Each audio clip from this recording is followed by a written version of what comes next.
बिस्मिल्लाहिर्रहमानिर्रहीम अस्सलाम वालेकुम। इस हॉबी में जो सबसे ज़्यादा खूबसूरत बात है वो ये है कि आपको गाइड करने के लिए सीनियर्स की रहनुमाई मिलती रहती है। मेरी कोशिश ये होती है कि अगर मैं किसी दूसरे शहर में जाता हूँ तो उस शहर के ब्रीडर से लाज़मी मुलाकात करूँ। आज मैं जिस दोस्त के पास आया हूँ उनकी आला ज़रफ़ी है कि उन्होंने हमें टाइम दिया। बेसिकली ये वेटरनरी डॉक्टर हैं और गज़टेड ऑफ़िसर हैं, सरकारी जॉब करते हैं। उसके साथ-साथ ये लव बर्ड्स का शौक भी कर रहे हैं। माशाल्लाह इस शौक को इन्होंने जिस तरीके से चलाया है वो बड़ा काबिल फ़ख्र है। मैं अक्सर ये कहता हूँ कि जिस बंदे ने भी शौक को ग्रेजुअली किया, सीख के किया, उसने उसका सही फ़ायदा उठाया। आज मैं जिस दोस्त के पास मौजूद हूँ, परसनाटा के हवाले से इनको पूरे पाकिस्तान में इनका बड़ा एक नाम है। परसनाटा में इनकी वर्किंग किसी से ढकी-छुपी नहीं है। इन्होंने परसनाटा को बेसिक बर्ड से स्टार्ट करके अब माशाल्लाह परसनाटा ऑफलाइन में बहुत अच्छी इन्होंने उसकी वर्किंग कर ली है। तो आपकी मुलाकात करवाते हैं डॉक्टर सुहेब नज़ीर से। डॉक्टर साहब अस्सलाम वालेकुम। जी, वालेकुम सलाम। सबसे पहले तो बहुत शुक्रिया आपका ताहिर भाई कि आप इतनी दूर से और इतनी मोहब्बत के साथ आए हैं। और मुझे बड़ी खुशी हुई जब कल आपने कहा कि मैंने आपका इंटरव्यू करना है। तो बहुत शुक्रिया जी आपका, आप अपनी टीम के साथ आए हैं। डॉक्टर साहब सबसे पहले तो आप ये बताएं कि आप सरकारी जॉब कर रहे हैं। जी, बिल्कुल। सरकारी जॉब के साथ-साथ बर्ड्स को कैसे मैनेज कर रहे हैं? ताहिर भाई, मैं सबसे पहले तो अपना इंट्रोडक्शन करवा दूँ जी, कि basically I am a wait, मैं ठीक है, वेटनेरियन हूँ। ठीक है। तो गवर्नमेंट एम्प्लॉय भी हूँ, एज़ अ वेटनरी ऑफिसर कसूर में मेरी पोस्टिंग है। कहाँ पे पहुँचे? कसूर, डिस्ट्रिक्ट ठीक है, कसूर के ठीक अंदर। है, ठीक है। तो मेरी कोई 12 साल की सर्विस हो चुकी हुई है गवर्नमेंट ऑफ माशाल्लाह, पंजाब में, 17 स्केल के अंदर। ठीक है, तो उसके साथ साथ मैंने जो है बर्ड की लव बर्ड की ब्रीडिंग शुरू करवाई आज से 9 साल पहले ना। ठीक है। तो बेसिकली मैंने ग्रीन फिशर से शुरू किया, आहिस्ता आहिस्ता शौक बढ़ा, पीच फेस ब्रीड करवाए, अल्बाइनोज, ब्लैक आइज, फिर रेड आइज। और उसके बाद फिर आज से 5-6 साल पहले म्यूटेशन के अंदर आ गए। तो उसके बाद फिर जो है ना 5 से 6 साल की वर्किंग करते रहे, उसके बाद फिर मैंने म्यूटेशन शुरू कर दी। तो 5-6 साल हो गए मुझे म्यूटेशन ब्रीड करवाते हुए। तो अल्हम्दुलिल्लाह मेरे पास कमर्शियल बर्ड के अलावा इनो में वर्किंग है, कमर्शियल बर्ड्स की डिल्यूट ओपलाइंस की वर्किंग है। ओपलाइंस के बड़े अच्छे पेयर हैं जो मैं ब्रीड करवा रहा हूँ। उसके बाद आप आ जाएँ पेल फेलो के अंदर, पेल फेलो ओपलाइन की वर्किंग है, ब्लूटूथ पेल फेलो ओपलाइन की है, एक्वा ओपलाइन पेल फेलो की वर्किंग है, और उसके अलावा डन फेलो की अल्हम्दुलिल्लाह। अच्छा डॉक्टर साहब ये बताएं कि आपने इसको एज़ ए हॉबी शुरू किया था कि शुरू से ही आपने इसको बिज़नेस पॉइंट ऑफ व्यू से शुरू किया था? खैर भाई, मैंने ना इसको एज़ अ हॉबी शुरू किया था। ऐसा कुछ भी नहीं था माइंड के अंदर कि मैं इसको बिज़नेस के तौर पे लेके चलूँगा। तो शो क्या रखा था मैंने। और एक्चुअली जब मैं ग्रेजुएशन कर रहा था ना, वेटनेरियन था और हम इनको स्टडी भी करते थे, तो मुझे वैसे ही ये लव बर्ड बहुत फैसिनेट करता था। इसके कलर्स और कॉम्बिनेशंस वो मुझे बहुत अच्छे लगते थे। और उस वक़्त भी जब मैं स्टडी करता था तब भी मुझे पर्सनाटा बर्ड बहुत अच्छा लगता था। बुक्स में उसके कलर, उसकी हुड, वो मेरे लिए बड़ी चार्मिंग थी। तो आप ये समझ लें कि मैं शुरू से पर्सनाटा पे काम करता रहा हूँ। तो उसके बाद शो क्वालिटी बर्ड्स जो है वो मैंने पिछले 5 साल से ब्रीड करवाने शुरू किए हैं पर्सनाटा के अंदर। अच्छा, डॉक्टर साहब अक्सर दोस्त सिर्फ नफ़े की बात करते हैं कि जी आपने पैसा कितना कमाया। मैं आपसे ये पूछूंगा आपने इस हॉबी में नुकसान भी किया है, आपका नुकसान भी हुआ है? कोई बर्ड एक्सपायर होने की सूरत में, कोई बर्ड आपने महंगा बर्ड ख़रीदा वो एक्सपायर हो गया या वो मेल इनफर्टाइल कर गया, इस तरह का कोई आपका कोई वाक़या, ताकि वो जो हमारे नए आने वाले दोस्त हैं वो इस बात को ज़हन में रखें कि इस शौक़ में सिर्फ पैसा ही नहीं है, नुकसान भी है। आपका कोई नुकसान जो आपको याद हो? जी ताहिर भाई, मेरा नहीं ख्याल कोई ऐसा बंदा होगा इस हॉबी के अंदर जिसने शुरू में नुकसान ना किया हो। क्योंकि जब हम स्टार्ट करते हैं हॉबी, हमें पता नहीं होता हमने बर्ड किस तरह का बाय करना है और कहाँ से बाय करना है बेसिकली। तो क्योंकि मैं वेट था, मुझे भी उस वक़्त आइडिया नहीं था कि बर्ड इस तरह घरों के अंदर ब्रीड होता है। जब मैंने आज से पहले 9 साल पहले शुरू किया लव बर्ड, तो मैं मार्केट से बर्ड लेके आया। तो उसमें मैंने अपना ग्रीन फिशर लिए, कुछ वो घर लेके आया, 2 दिनों बाद उनकी आइज़ ख़राब हो गई और इसी तरह बर्ड सीप में चले गए और वो एक्सपायर हो गए। फिर मैंने और ले आया। मतलब वो मेरे काफ़ी बर्ड मैंने उस टाइम पे अपने मारे, लेकिन मैंने हौसला नहीं हारा। तो फिर मुझे आहिस्ता-आहिस्ता आइडिया होना शुरू हुआ कि ये घरों के अंदर लोगों ने रखे हुए हैं बर्ड्स। तो फिर कुछ दोस्तों के साथ रिलेशन बना। कुछ अच्छे दोस्त मिल गए पिछले 5-6 सालों के अंदर, जिसमें काशिफ़ भाई हैं, उमैर भाई हैं। तो फिर एक अच्छी गैदरिंग के साथ-साथ फिर आगे रहीम भाई से जो है हम इंटरेक्शन हुआ हमारा। और मोहसिन ज़फ़र भाई हैं, उनके साथ शुरू-शुरू में स्टार्टिंग में कुछ बर्ड्स लिए। कोई नुकसान आपका जो याद हो अभी आप? जी, नुकसान में ये है कि एक तो मैंने शुरू में नुकसान किया था अपना। दूसरा ऐसा कोई कोई बड़ा मिसहैप नहीं मेरे साथ हुआ, जैसा कोई कि अल्हम्दुलिल्लाह। डिज़ीज़ का अल्हम्दुलिल्लाह कोई आउटब्रेक आ जाए, क्योंकि वेट था, बेसिकली चीज़ों का पता था और आज भी मैं उन चीज़ों पे फ़ोकस करता हूँ। बाकी ये है कि कोई की वर्किंग का बर्ड आपका एक्सपायर हो जाता है, तो ये है कि फिजिबिलिटी देख के हम लोग जो है कैलकुलेशन निकाल लेते हैं ज़्यादातर जो हमारे न्यू फैंसियर हैं। तो मैं ये कहूँगा कि सबसे पहले तो आप इसको एज अ शौक लेके चलें, ठीक है। तो अर्निंग जो है ना आपका रिवार्ड है, आप बर्ड को शौक से लेके चलें, अच्छी क्वालिटी का बर्ड ब्रीड करवाएं और क्वालिटी पे फोकस करें। आप हम मेरे पास मैंने ये देखा है कि हमारे जो न्यू फैंसियर हैं ना वो थोड़े से घबरा जाते हैं। पहले वो बर्ड लेते हैं बहुत महंगा, उस उनको न लगता है कि यार हमने बर्ड बहुत महंगा ले लिया है, और बर्ड भी शो क्वालिटी का नहीं होता, बर्ड अच्छा होना चाहिए कम से कम, ठीक है। तो उसकी अच्छे बर्ड की प्राइस तो है मार्केट के अंदर, वो आपको थोड़ा महंगा मिलेगा दूसरे बर्ड से। तो उसके बाद जब उनके पास ब्रीड आती है ना, तो उनके पास एक तो होल्डिंग पावर नहीं होती, दूसरा उनको ये घबराहट शुरू हो जाती है कि हमारे पास ये बच्चे आ गए हैं, अब हम इनको बेचेंगे कैसे। वो पैनिक हो गया, पैनिक हो जाते हैं, पैनिक हो जाते हैं। हाँ, तो असल में ये हॉबी मैं इसको देखता हूँ कि ये पेशेंस जो है ना वो बहुत ज़रूरी है इसके अंदर। आपका पेशेंस होना, आप एक शौक से लेके चलें इसे। तो बाकी ये है कि अल्टीमेटली बर्ड हर बंदे ने बेचना है यहाँ पे। मैंने नहीं देखा कि कभी सीज़न के एंड तक या हमारा सीज़न जब स्टार्ट हो रहा होता है तो उस वक्त हमारे पास कोई बर्ड होता है देने के लिए। तो कोई भी बर्ड हमारे पास नहीं रहता, सारा बर्ड अल्हम्दुलिल्लाह सेल हो जाता है। तो हमें थोड़ा सा ना, मेरा ये मैसेज है न्यू फैंसर के लिए कि थोड़ा सब्र के साथ जो है ना, पेशेंस के साथ चलें इस हॉबी के अंदर। तो अल्हम्दुलिल्लाह इसमें बहुत रिवार्ड है, फिर अगर आप पेशेंस लेके चलेंगे आपको मज़ा भी आएगा और हॉबी को भी इंजॉय करेंगे। तो डॉक्टर साहब ये बताएं कि आप पर्सनाटा को डनफेलो में भी ब्रीड करवा रहे हैं कि नहीं करवा रहे हैं? नहीं था भाई, मैं पर्सनाटा को डन फेलो में ब्रीड नहीं करवा रहा। फिशरी के अंदर मुझे ज़्यादा फैसिनेट करता है, इवन कि मैं चैम्पियन हूँ पर्सनाटा का, लेकिन डन फेलो पे मैंने ऐसा कोई वर्किंग नहीं की है। फिशरी जो है वो मेरा लव है, फिशरी पे मैं काम कर रहा हूँ, डन फेलो पे मेरा। अच्छा, आपने अभी बात की कि जो नए शौकीन हैं उनको मुख्तलिफ किस्म के मसाइल का सामना करना पड़ सकता है। एक कॉमन सा मसला है कि जी बर्ड्स की आंखें ख़राब हो जाती हैं। डॉक्टर साहब मुख्तसर से ये बता दें कि उसकी वजह क्या होती है और उसका इलाज क्या है? जी ताहिर भाई, आपने बड़ी मेन चीज़ का जिक्र कर दिया। मेजर जो बर्निंग इश्यूज़ हैं लोगों को, उसमें एक आइज़ इन्फेक्शन है, पीबीएफटी और पोलियोमा, ये चलते हैं हर साल लोगों का नुकसान होता है इसके अंदर। और मैंने अल्हम्दुलिल्लाह इस पे वीडियोस भी की हैं। कोई कह लें कि पिछले साल रहीम अली डिलून के साथ 3 हमारी सेशन हुए थे इन वीडियोस के ऊपर, तो उससे काफ़ी फ़ायदा हुआ है न्यू फैंसियर को। तो आइज़ इन्फेक्शन जो है ना, एक्चुअली देखना ये है कि आया कि आपके पास जो बर्ड है वो आई इन्फेक्शन आया है तो किस तरह आया है। आपकी एवरी में आया कि कोई बर्ड बाहर से लेके आए हैं आप, या कोई विजिटर लेके आया है, या आपके पास अपना ही कोई बर्ड निकला है। अपने बर्ड में आपके पास हो सकता है वो इन्फेक्शियस हो या नॉन इन्फेक्शियस हो। सबसे पहले तो आपने ये देखना है कि वो आई इन्फेक्शन इन्फेक्शियस है या नॉन इन्फेक्शियस है। नॉन इन्फेक्शियस में आपकी एवरी में कोई भी इरिटेंट, मच्छर काट जाए या कुछ भी है, उसमें वो हो जाती है आँख खराब, या आपकी वेंटिलेशन पुअर हो। और इन्फेक्शियस में कोई भी बैक्टीरियल इन्फेक्शन या वायरल इन्फेक्शन जो आप बाहर से कैरी करके लेके आए हैं, कोई बर्ड बाहर से ले आए हैं या कोई विजिटर अपने कपड़ों के साथ वो ले आया है आपके पास, तो वो आपके पास आ जाएगा। तो इसमें यह है कि हमेशा जब भी कोई बर्ड लें उसको क्वारंटाइन करें। मैं हमेशा इस चीज़ पे फोकस करता हूँ कि यार आप जब भी बर्ड लें क्वारंटाइन ज़रूर करें बर्ड को, कम से कम 40 दिन। मेडिकेशन नहीं करनी है आपने क्वारंटाइन के अंदर। मोस्टली लोग कहते हैं आंखों की बीमारी की मेडिकेशन बिल्कुल है, उसमें आप सबसे पहले तो अपने वेट से कंसल्ट करें, उसको दिखाएं कि ये प्रॉब्लम है। अगर तो नॉन इन्फेक्शियस है तो जस्ट आप आंखों में के गुलाब डालें, ऐसा कोई ज़रूरत नहीं है आपको। कोई दवा डालेंगे वो ठीक हो जाएगा। इन्फेक्शियस में फिर आपको देखना पड़ता है कि ये बैक्टीरियल इन्फेक्शन है या वायरल है, उसके अकॉर्डिंगली जो है ना वो फिर आपको मेडिकेशन करनी पड़ती है। अच्छा डॉक्टर साहब, अगर आपकी इजाज़त हो तो हम कमेंट्स में आपका नंबर दे देंगे, ताकि जिन लोगों ने आपसे आंखों की बीमारी के हवाले से कोई कंसल्ट करना चाहें तो आपकी इजाज़त होगी तो हम नंबर आपका दे देंगे, शेयर कर देंगे। कोई इशू नहीं है भाई, तो आप मेरा नंबर दे दें, ऐसी कोई बात नहीं। मुझे ऑलरेडी बहुत लोगों के मैसेज कॉल्स आती हैं। सदका जारिया है, बहुत जी, अच्छी बात है। सदका जारिया, और मैं इसको सदका जारिया ही समझ के ही करता हूँ। मुझे बहुत लोगों ने समटाइम कॉल भी किया है कि डॉक्टर साहब आप क्या चार्ज करते हैं, हमें बताएं क्या फीस है आपकी। तो मैंने कभी किसी से कोई चार्ज नहीं किया अल्हम्दुलिल्लाह। मेरी क्योंकि फील्ड है तो मुझे खुशी होती है। मैं कहता हूँ कि यार अगर मेरी वजह से किसी का भला हो जाता है तो हमें ये काम करना चाहिए। और दूसरा ये है कि मैं क्योंकि ब्रीडर भी हूँ, नॉट ओनली दैट, क्योंकि ब्रीडर होने के साथ साथ जो मेरी अफेक्शन है ना, जब मुझे किसी फैंसर की कॉल आती है ना तो मैं उसकी फीलिंग समझ सकता हूँ। असल चीज़ ये है क्योंकि मैं ब्रीडर भी हूँ, तो मुझे ये पता है कि यार इस बंदे ने जो मुझे कॉल की है इसका ये कितना मजबूर होके किया, और सबसे बड़ी बात है उसके लिए इस बर्ड की क्या वर्थ है। एक आम बंदा वो वर्थ नहीं समझ सकता, एक आम बैट वो वर्थ नहीं समझ सकेगा।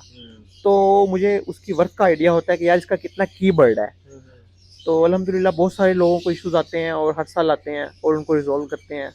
तो लोगों की दुआएं हैं जी, तो सबका जारिया समझ के इंशाल्लाह काम करें और आगे भी करते रहेंगे।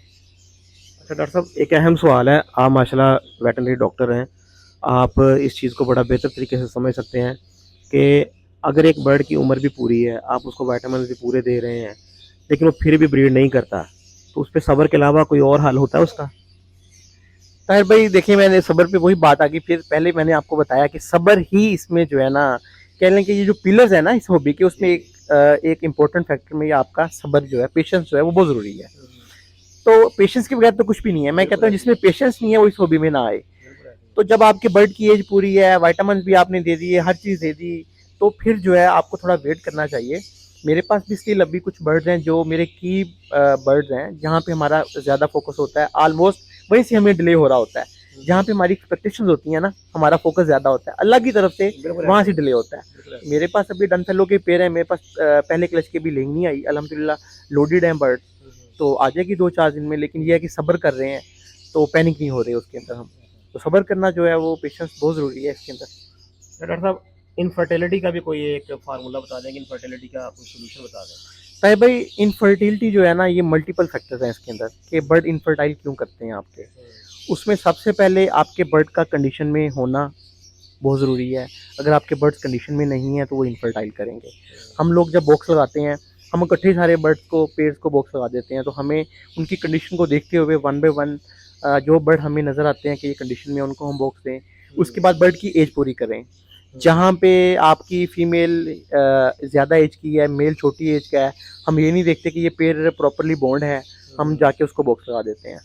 फीमेल हीट पे आती है, वो जाके मेल ने क्रॉस नहीं किया होता और जाके अंडे उतार देती है, वो इनफर्टाइल हो जाता है। तो मोस्टली जो हमारे पेयर है ना, जो नए पेयर हैं, वो कर जाते हैं इनफर्टाइल, कोई ऐसी बात नहीं है। लेकिन वो ये है कि फिर अगला क्लच फर्टाइल कर जाते हैं। मेडिकेशन की ज़रूरत नहीं है? मेडिकेशन की मेरा नहीं ख्याल इसमें कोई ज़रूरत है। और अगर फिर भी आपके कुछ बर्ड सब कुछ करने के बावजूद भी फर्टाइल नहीं कर रहे, आपने देखा है 2 क्लच ले लिए हैं, पेयर भी बॉन्डेड है और उनकी फीडिंग भी हो रही है प्रॉपरली, तो फिर मैं एक, मेरे पास फार्मूला है जो मेरा पेयर फर्टाइल ना करे। मैं क्या करता हूँ, मैं ना उसकी कर देता हूँ ट्रिमिंग वेंट एरिया से। और ये पिछले 3 साल से मैं ये काम कर रहा हूँ और मैंने देखा है कि अल्हम्दुलिल्लाह मुझे इसमें 99.9% रिजल्ट मिले हैं। जहाँ पे मुझे मिलता है कि यार ये 2-3 क्लच इनफर्टाइल कर गया, ये पेयर भी बॉन्डेड है और उसके बावजूद फर्टाइल नहीं करता, तो मैं मेल और फीमेल दोनों की ट्रिमिंग करता हूँ वेंट एरिया से। बर्ड को लेके उसके वेंट एरिया से सारे बाल ट्रिम कर देता हूँ। उसके बाद उसका बॉक्स उतार देता हूँ। 1 हफ्ता या 10 दिन उसको मैं फर्टिविट ओमनीविट देता हूँ और उसके बाद उसको दोबारा बॉक्स देता हूँ। तो अल्हम्दुलिल्लाह अगले क्लच में मुझे वो फर्टाइल जो है ना वो मिल जाता है। तो बाकी इसके फैक्टर्स में तो बेतहाशा हैं, जिसमें एज का ना पूरा होना और कंडीशन में बर्ड का ना होना, आपकी वेंटिलेशन का बहुत ज़्यादा रोल है। आपके बर्ड रूम की एक अच्छी वेंटिलेशन हो, जैसा कि आपने मेरे पास देखा है। तो मैंने अपना बर्ड रूम डिज़ाइन किया है कि इसके अंदर क्रॉस वेंटिलेशन और टनल वेंटिलेशन दोनों को मद्देनज़र रखा है। वेंटिलेशन का बहुत इंपॉर्टेंट रोल है, आपकी ह्यूमिडिटी का बहुत अच्छा रोल है, आपके फर्टिलिटी के अंदर आपके पेयर में आपकी फीमेल अगर एक अच्छी ब्रूडर नहीं है तो आपके अंडों को प्रॉपर्ली ब्रूड नहीं करती। कुछ फीमेल्स को आदत होती है ना, उठ के बाहर आ जाती हैं। तो अगर बर्ड डिस्टर्ब है आपका, बर्ड्स को माइट्स का इशू है, तो प्रॉपर्ली वो इंक्यूबेट नहीं करेंगे अंडों को, हीट अप नहीं करेंगे, फीमेल डिस्टर्ब होकर बाहर आ जाएगी। तो ये मल्टीपल फैक्टर्स हैं इसके अंदर। डॉक्टर साहब, आखिरी सवाल आपसे ये है, आप लव बर्ड्स का फ्यूचर कहाँ देख रहे हैं? ताहिर भाई अल्हम्दुलिल्लाह मेरी नज़र में लव बर्ड का फ्यूचर बहुत ब्राइट है। तो आप ये देखिए, मैंने तो ये देखा है कि हर साल जो है ना इसके अंदर, इस हॉबी में फैंसियत बढ़ता गया और अल्हम्दुलिल्लाह बढ़ रहा है। और इसका रोल जो है हमारे एक्सपीरियंस या न्यू अपना एक्सपीरियंस ब्रीडर्स जो हैं बड़े, उनको जाता है। जैसा कि रहीम भाई हैं, नवीद शेख साहब हैं और बाकी लोग भी हैं जो काम कर रहे हैं इसके ऊपर। तो उनकी इसके अंदर बहुत ज़्यादा खिदमात हैं जो वो काम कर रहे हैं और मैं इसको देखता हूँ कि बहुत ब्राइट फ्यूचर है। और अभी इसमें बहुत सारी वर्किंग्स हैं जिस पे हमें काम करना है। तो अभी आप देख लें कि अभी हम डन फेलो पे ब्रीड करवा रहे हैं, इसके बाद आगे येलो फेस आ गया है, येलो फेस में हम लेके जाएंगे अपने डन फेलोज को लेके जाएंगे। तो उसके बाद जब तक हम ये वर्किंग करेंगे कोई और वर्किंग आ चुकी होगी। तो मैं देख रहा हूँ कि लव बर्ड का फ्यूचर अल्हम्दुलिल्लाह ब्राइट है। तो डॉक्टर साहब, अब आप हमें अपने बर्ड्स भी दिखाएंगे। जी आइए। अच्छा डॉक्टर साहब, सबसे पहले तो आप अपनी अचीवमेंट्स के बारे में बताएं। माशाल्लाह मैं देख रहा हूँ कि 5 ये लिए पड़ी हैं, 2 ये हैं और बेस्ट इन शो का एक आपके पास ये है, बेस्ट इन शो एक ये है। तो माशाल्लाह ये कितनी देर से आपने ये शो सारे इकट्ठे किए हैं ये वाले? भाई ये शो के अंदर मुझे जाते हुए कोई 3 से 4 साल हो गए हैं। तो जो मैंने पोजीशंस ली हैं, ज़्यादा डिस्ट्रीब्यूशन है जो मेरे पास बेस्ट इन शो, वो मैं 2022 और 2023 के अंदर जो है ना मैंने बेस्ट इन शो किया है पर्सनाटा के अंदर। और ये मेरा 2022 का बेस्ट इन शो का बर्ड है। ये ब्लू पर्सनाटा की फीमेल थी जो मेरी बेस्ट इन शो हुई थी, ये उसकी ट्रॉफी है। और ये इस साल वॉयलेट पार्ब्लू यूविंग पर्सनाटा का मेल था, बहुत खूबसूरत बर्ड था। तो ये 2023 का जो है वो मेरा मेल था। डॉक्टर साहब माशाल्लाह आपका सेटअप माशाल्लाह बहुत ज़बरदस्त है। आपको नई एवरेज की बहुत बहुत मुबारक हो। बड़ा अच्छा लगा आपका सेटअप नया देख के। तो आपने हमें अपनी पेयरिंग के मुतालिक बताना है। मेरी तरफ से सबसे पहले तो आपको बहुत ज़्यादा मुबारकबाद। खैर हमारी तहर भाई, बहुत शुक्रिया आपका जी। अच्छा, आपने हमें अपनी पेयरिंग, आप जैसे मैंने आगे जिक्र किया कि माशाल्लाह आप पर्सनाटा के किंग हैं। पर्सनाटा के हवाले से आपकी वर्किंग जो सी है, आप कब से पर्सनाटा की वर्किंग कर रहे हैं? मैं तहर भाई, मुझे कोई ना 5 साल हो गए हैं पर्सनाटा पे काम करते हुए। तो मेरे पास अल्हम्दुलिल्लाह लाइन थी गाइडो की पीछे से, तो मैंने उन लाइन को ना मेंटेन किया। गाइडो कहाँ का? गाइडो बाहर का यूरोप का यूरोप का ब्रीडर है, breeder यूरोप का ब्रीडर है। तो उसका एक नाम है गाइडो। गाइडो पर्सनाटा के हवाले से पूरी दुनिया में एक फेमस ब्रीडर है। बिल्कुल। तो मैंने उनकी लाइन्स के बर्ड को होल्ड किया, उनको ब्रीड करवाया, और ओवर द ईयर्स मैं क्वालिटी को मेंटेन कर रहा हूँ इसके ऊपर। और हर साल सिलेक्शन कर रहा हूँ अच्छे बर्ड की, हर साल शो के अंदर जा रहा हूँ, और अल्हम्दुलिल्लाह मैं हर साल जो है ना गेन कर रहा हूँ इसके अंदर। माशाल्लाह मैंने इस दफ़ा भी देखा था आपका, इस दफ़ा भी बेस्ट इन शो हुआ है माशाल्लाह। बड़ी खुशी हुई आपको देख के। हमें बर्ड दिखाएं अपने। जी डॉक्टर साहब, ये बताएं कि ये कौन सा पेयर है आपका? जी ताहिर भाई, ये मेरी ना डन फेलो की वर्किंग है ओपलाइन के अंदर, डन फेलो ओपलाइन की। तो इसमें पार्ब्लू ओपलाइन डन फेलो का मेल है, और उसके साथ ब्लूटू ओपलाइन की जो है ना हैन है। माशाल्लाह बड़ा अच्छा पेयर है। जी, ब्लूटू ओपलाइन डन फेलो की वर्किंग का पेयर है अल्हम्दुलिल्लाह। तो इसकी नेस्टिंग कंप्लीट हो चुकी है, इंशाल्लाह 2-4 दिनों में इसकी लेइंग आ जाएगी मेरे पास। माशाल्लाह। जी डॉक्टर साहब, ये पेयर बताएं, ये पर्सनाटा का आपका कौन सा पेयर है? जी ताहिर भाई, ये मेरा ना पर्सनाटा में पार्ब्लू इंटू डी ब्लू का पेयर है, और ये मेरी कहने की शो क्वालिटी की हैन है। ये इस साल शो पे भी गई थी, और पर्सनाटा में इसने 92 पॉइंट जो है ना इसको जज में मार्क किए थे। और इसके साथ ये पार्ब्लू पर्सनाटा का, ये पार्ब्लू पर्सनाटा का बर्ड जो बेस्ट इन क्लास हुआ था माशाल्लाह शो के अंदर। जी डॉक्टर साहब, ये पेयर के मुतालिक बताएं। जी ताहिर भाई, ये भी मेरा एक पर्सनाटा का बहुत अच्छा पेयर है। इसमें डी ब्लू यूविंग पर्सनाटा वायलेट फैक्ट्री में ये मेल है, और उसके साथ पार्ब्लू पर्सनाटा की फीमेल है। जी डॉक्टर साहब, ये बड़ा प्यारा बर्ड है ये वाला। जी ताहिर भाई, ये स्लेटी पार्ब्लू पर्सनाटा का बर्ड है। ये स्लेटी पार्ब्लू पर्सनाटा की हैन है, और उसके साथ डी ब्लू यूविंग पर्सनाटा का मेल है। तो ये मेरी स्लेटी की वर्किंग है अल्हम्दुलिल्लाह। बड़ी फाइन फीचर्स के बर्ड है। तो ये इनका पहला साल है इंशाल्लाह। माशाल्लाह, अल्लाह बरकत दें आपको। जी थैंक यू।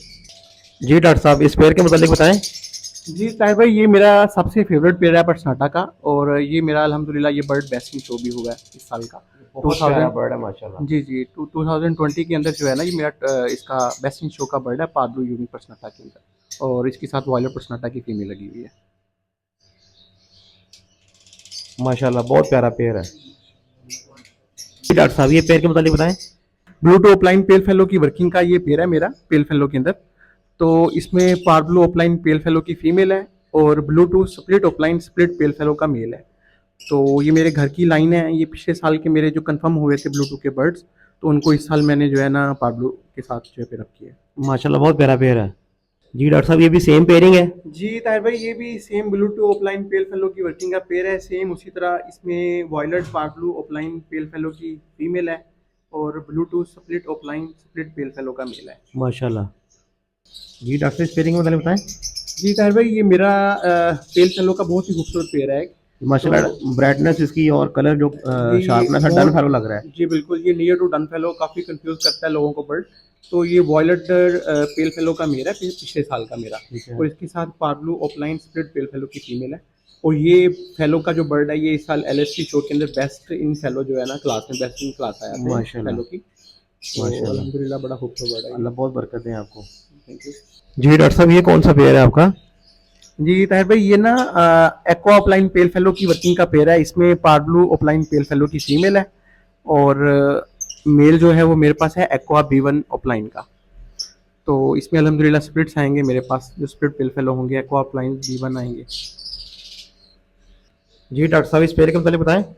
जी ताहिर भाई, ये पेल फेलो ओपलाइन का पेयर है मेरा। पार्ब्लू पेल फेलो का मेल है स्प्लिट ओपलाइन का, और उसके साथ blue opaline split pale fallow की फीमेल है।